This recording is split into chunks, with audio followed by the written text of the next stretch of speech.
Brousseau, c'est la PME qui cultive le savoir-faire.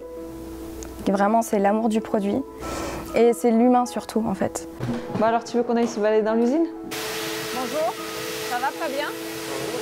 Moi, j'ai commencé au remaillage. Donc le remaillage, c'est les machines qui sont devant. Je travaillais là, donc je suis restée là pendant 1 an et demi.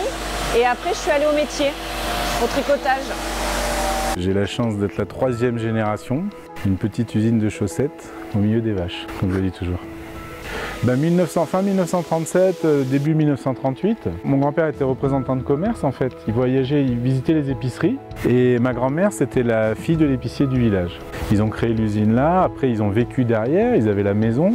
Le grand-père, c'est même les enfants qui ne l'ont pas connu, en parlent souvent. L'usine est là, ouais. Nos entrepôts sont là-bas et au milieu il y a un stade de foot. Mon grand-père était passionné de foot et il avait plus la passion de voir les gars courir sur le terrain que de remonter les bobines de fil à l'usine. Brousseau, c'est une entreprise, mais c'est une entreprise au milieu d'un village et pour moi qui appartient un petit peu à tout le monde dans l'histoire du village. Mon grand-père m'a toujours dit de fabriquer des chaussettes. J'ai pas bossé à l'école. Donc du coup, il n'avait pas vu venir la mondialisation, il n'avait pas vu venir la grande distribution, il n'avait pas vu venir tout un tas de changements qui ont fait que mes parents ont traversé des grandes périodes de difficultés. Ils ont eu 10 années vraiment bien et puis 10 années de galère. Et sincèrement, c'est pas leur faute, c'est un truc qui tombe à un moment donné. Donc ça, c'est compliqué, quoi. Oui, à la base, c'est un fils d'eux parce qu'il vient d'une famille qui, à la base, clairement était très riche. Emmerich, il avait un chauffeur qui l'emmenait à l'école, il avait une cuisinière qui lui préparait les repas. Issu d'une famille très riche qui a tout perdu. Arrivé à la grande distribution, c'est les volumes, des gros volumes. Donc ça, c'est vraiment intéressant. Ça fait embaucher plein de personnel, embaucher plein de machines. Mais le problème, c'est le jour où la grande distribution dit « on s'en va ». Où mes parents se retrouvent devant le fait qu'il faut trouver à remplacer un gros. Mais trouver à remplacer un gros, c'est compliqué. Et en 2005, mon père et ma mère étaient quasiment tous les deux à la retraite, vraiment épuisés de toutes ces années, et voilà. Et mon père, en fait, avait plus la volonté que ça continue. Il me l'a dit même une fois, il m'a dit « j'aimerais que ça brûle ». Et nous, à ce moment-là, avec Alex, ma femme, on s'est regardé et on s'est dit pourquoi pas continuer l'aventure, même si on ne reprend pas grand-chose. Et en fait, on est reparti de zéro ensemble. Donc ça a été quelque part plus facile, je crois, pour nous. On était plus que 7 au tout début. Ouais, mais on a cravaché, quoi. Je veux dire, on avait la niaque, quoi. Alexandre et Emmerich, ils ont travaillé dans l'usine, ils ont fait un peu tous les postes. Donc ils savent ce que nos problématiques. Ils sont aussi parents, donc ils savent aussi les problématiques parentales de chacun. J'ai la chance d'avoir trouvé des clients, entre guillemets, alternatifs. C'est-à-dire des styles français, des archiduchesses, et ça c'est grâce au web. Le web ne serait pas arrivé en 2007, on n'en serait pas là aujourd'hui. Parce qu'en fait avant il y avait une sorte de courant unique de pensée. On a 60 familles derrière nous. Donc ça, sur le quotidien, c'est hyper difficile parce que, en fait, tu as l'impression d'avoir cette responsabilité qui est super lourde. Mais c'est juste une immense fierté d'avoir 60 familles. Et donc, je crois qu'on peut parler d'une richesse.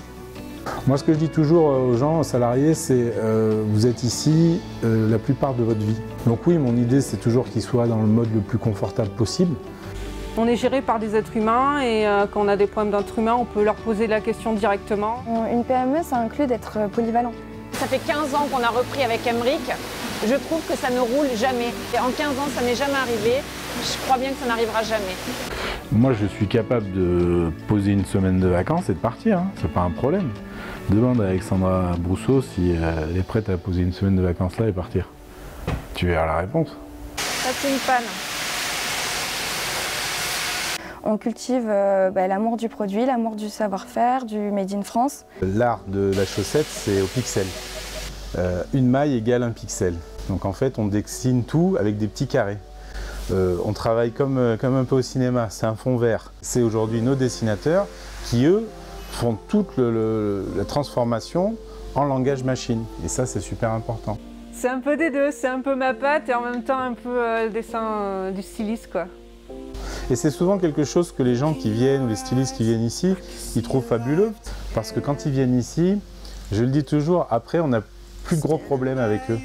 C'est-à-dire que tout ce qui est problème de prix, de délai, de machin, tout ça c'est différent. On se bat pour que vraiment ils soient contents. Ce qu'elle faisait elle, moi quand j'étais petit, je le faisais à la main, en fait sur une pièce ronde avec des trous perforés. Donc pour faire ton dessin, eh bien, il fallait boucher les trous en fait. Je pense que je leur faisais plus de conneries qu'autre chose, mais...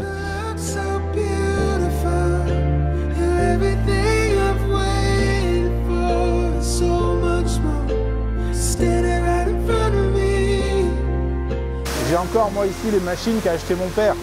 Au début, moi j'étais très content de changer pour toutes les modernes et compagnie, parce que j'aime bien les nouvelles machines. Mais en fait, au fur et à mesure que je vois toutes celles-là s'en vont, bah, c'est un peu, c'est toute mon enfance quoi, qui s'en va.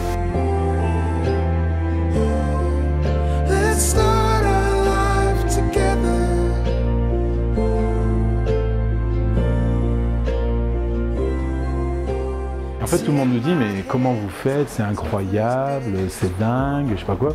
Mais parce que nous, on s'engueule pas. Jamais. Enfin, tu pourrais le demander à nos enfants, on peut ne pas être d'accord, mais par contre, on discute tout le temps. Nous, on se nourrit des projets, en fait. C'est vrai. Parce qu'on a toujours plein de choses en tête à faire en même temps. On fait step by step, on a toujours fait par priorité. Donc là, je pense que c'est la dernière extension, en tout cas, sur ce bâtiment-là. Donc ça va permettre de regagner des bureaux, des nouveaux bureaux plus agréables et surtout une grosse partie de stockage automatisé. Aymeric voulait quelque chose de beaucoup plus important. À tous les deux, on arrive à temporiser le truc et à limiter, mais ouais, moi, ça me fait très peur.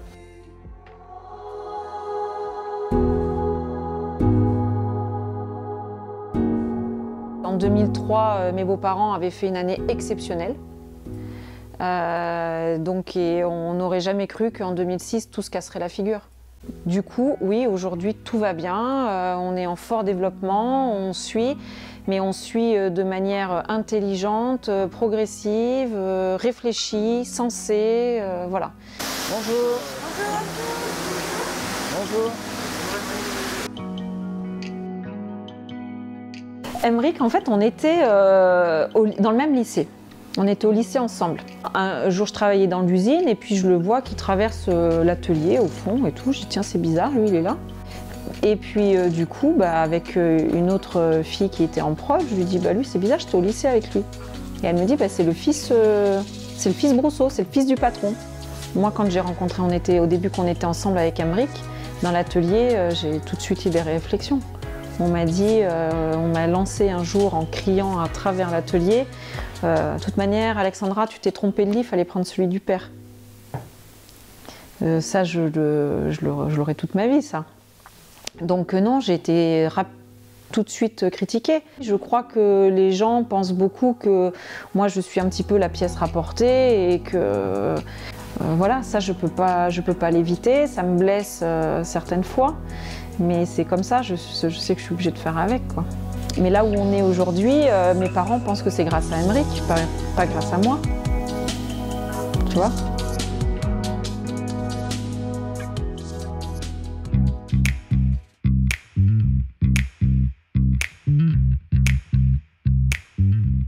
Voilà, là, on a plus de 800 couleurs.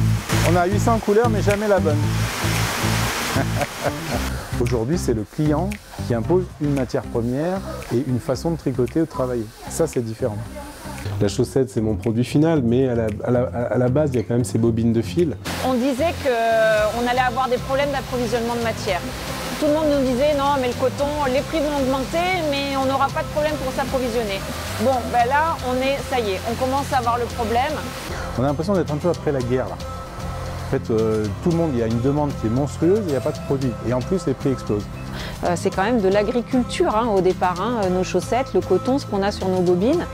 C'est des agriculteurs qui cultivent une plante et qui après est récoltée et on en fait de la fibre. Avec cette surconsommation, on a une culture intensive du coton et ce qui fait qu'on a nos qualités de coton qui se dégradent d'année en année. Et je me dis, depuis quelque temps, comment on peut imaginer quelque chose de différent. C'est pour ça qu'on commence à recycler nos déchets et qu'on pousse à mort nos clients vers ce produit-là, parce que c'est un peu comme si on devenait producteur de notre matière première. On fabrique un fil qui est recyclé, Des usines en Chine vont recycler un fil à partir de bouteilles qui ont elles-mêmes été produites exprès pour pouvoir être recyclées derrière. Donc c'est vraiment on va dire qu'il faut faire la part des choses entre un produit qui est recyclé mais qui est vraiment recyclé à partir de produits qui ont vécu plutôt qu'une fabrication volontaire. Mes enfants, tu leur donnes un produit recyclé, c'est plus rêche, mais tu leur dis c'est recyclé, ça a été refait avec 50% de fibres recyclées, ils te disent c'est génial. Ok, mais c'est un peu rêche. On s'en fout ça va, c'est bon. Hein. Je pense que d'une manière ou d'une autre, pour notre planète, il va falloir qu'à un moment donné, on fasse attention à ce qu'on produit et qu'on produise certainement moins de meilleure qualité. C'est une autre approche, mais on n'a pas le choix.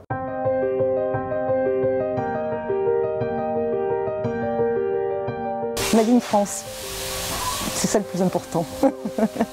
Non, le Made in France, c'est pas cher à condition de bien comprendre ce que c'est. Aujourd'hui, une chaussette fabriquée ici, bien entretenue, si on respecte un minimum les conditions d'entretien, on la garde sans problème 3-4 ans.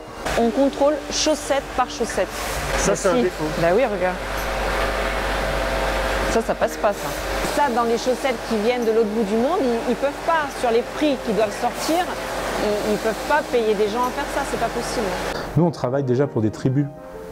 Parce qu'on travaille pour des gens qui ont envie d'acheter du Made in France, donc c'est qu'une petite partie de la population. Parce qu'en fait, si on réfléchit bien, si un Français aujourd'hui achetait une paire de chaussettes, c'est 60 millions de paires à l'année. Ok? Donc 60 millions. Moi, 60 millions, j'en fais 1,5 million. Je crois que le plus gros fait 10 millions ou 14 millions de paires de chaussettes. C'est-à-dire qu'en gros, dépenser une fois entre 10 et 15 euros par an. C'est pas non plus un truc délirant, hein, si on réfléchit bien. Il y a de plus en plus d'entreprises qui font du outlet Made in France. Et je trouve ça très bien parce que ça le rend accessible. Les gens appelaient à l'époque pour savoir si Brousseau avait sa propre marque, parce qu'ils voulaient consommer purement local. Et donc j'ai vu tout le développement de Maison Brousseau, la création des motifs qui est très Alexandra, donc ça représente tout à fait l'usine. Pendant très longtemps, on n'a pas voulu lancer Maison Brousseau. J'ai été frileuse pendant très longtemps justement par rapport à nos clients, où j'ai eu très peur pendant longtemps qu'ils ne le prennent pas bien, donc il a fallu le mûrir, le réfléchir. Pour nous, on ne s'estime pas du tout concurrents. Mes grands-parents ou mes parents ont fabriqué pour les autres toute leur vie. Ce qui serait bien, c'est de laisser quelque chose plus tard. C'est le côté donner un sens, en fait, le sens final à la fabrication, en fait. Voilà. Et puis c'est un peu une concrétisation, quoi. On ouvre la première boutique, les gens sont contents d'aller acheter du Maison Brousseau, quoi. C'est la boutique des femmes, d'abord. C'est-à-dire, c'est Valérie Mouly et Alexandra Brousseau, c'est leur boutique. Nous, les garçons, on a fait les travaux. Voilà. On a appelé ça l'atelier des Limousins. On n'a pas mis 6 mois à trouver le nom. Je pense que l'idée, oui, c'est ça. C'est clairement, c'est Made in Limousin, quoi. Alors la chaussette Brousseau, on a une tendance à tricoter un peu desserré. Si tu dois galérer à mettre tes chaussettes, c'est déjà la journée, tu vois, tu as déjà un point négatif. Donc moi, je veux toujours que les chaussettes, elles s'enfilent, mais genre presque avec un doigt, enfin avec 2 doigts, tu vois, tu tires dessus. Nous, on écrit qu'un petit bout de l'histoire, mais il y a tous ceux qui ont écrit tout le reste avant. Je ne sais pas ce que feront par exemple mes enfants, je ne les pousse pas à reprendre la boîte. C'est quand même très dur aujourd'hui d'avoir une entreprise, il faut être clair. Ma fille en premier, ma fille elle me dit qu'elle ne veut pas avoir la vie que j'ai. Si ça se trouve, ça ne sera pas nos enfants mais nos petits-enfants qui reprendront derrière. On ne sait pas. Donc voilà.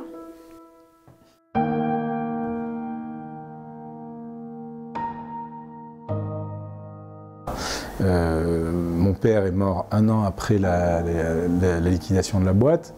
Je pense que c'est un ensemble, hein. Le stress, le machin, voilà. C'est souvent quand un tribunal de commerce liquide une boîte, c'est un truc qui me rend fou. C'est que tu vois, on prend une feuille et on prend une feuille, fini. Comment ça, fini? Bah, du jour au lendemain, fini. Moi j'étais assez proche du papa d'Aymeric. Il avait un papa qui était particulier, Aymeric, parce qu'il a un papa qui était très renfermé, qui parlait peu, qui ne supportait pas le monde, qui vivait dans le noir. Donc forcément ça a été assez difficile, il n'y avait pas de démonstration d'affection, jamais à qui que ce soit, voilà, et pas à son fils. Quand le téléphone a sonné, et c'est Aymeric qui s'est retrouvé seul face à son père au sol, qui a essayé de le réanimer, qui n'a pas réussi, quoi. Moi, mon père, il est mort Le jour de Noël, le 24. Et 24 au soir, avant de se mettre à table. Voilà, et voilà, fini. C'est en 10 minutes, un quart d'heure, quoi, tu vois. J'aurais préféré qu'il soit là pour voir ce qu'on a fait aujourd'hui et lui dire, bon, bah, tu vois, on a réussi. Je pense que pour lui, c'est pas qu'on n'était pas capable de le faire, c'est que le contexte économique et tout ce qui allait avec ne pouvait pas permettre de le faire. En fait, ma femme qui par exemple est très stressée pour ses clients, pour son business, pour tout, moi c'est pas mon cas. Je suis pas stressé quoi. Moi un mec qui va m'appeler en me hurlant dessus, mais pourquoi tu me hurles dessus? Tu crois qu'il va se passer quoi? T'as quoi? T'as un cancer? T'es handicapé? T'as un problème sérieux dans ta vie? Enfin, parce que c'est pas parce qu'on t'a pas livré quelques chaussettes ou que t'as pas le bon prix ou que t'as pas ça que tu vas pas dormir ce soir. À demain. On ne doit pas tout à quelqu'un. On le doit avec les gens avec qui on bosse, nos salariés, avec nos associés qui nous font confiance depuis longtemps et avec qui on bosse en totale harmonie, mais on le doit aussi grâce à nous, voilà. Mais je ne le dois pas à un argent familial ou tu vois, un héritage ou je ne sais pas quoi. Parce qu'en effet, tu peux être le fils d'eux toute ta vie.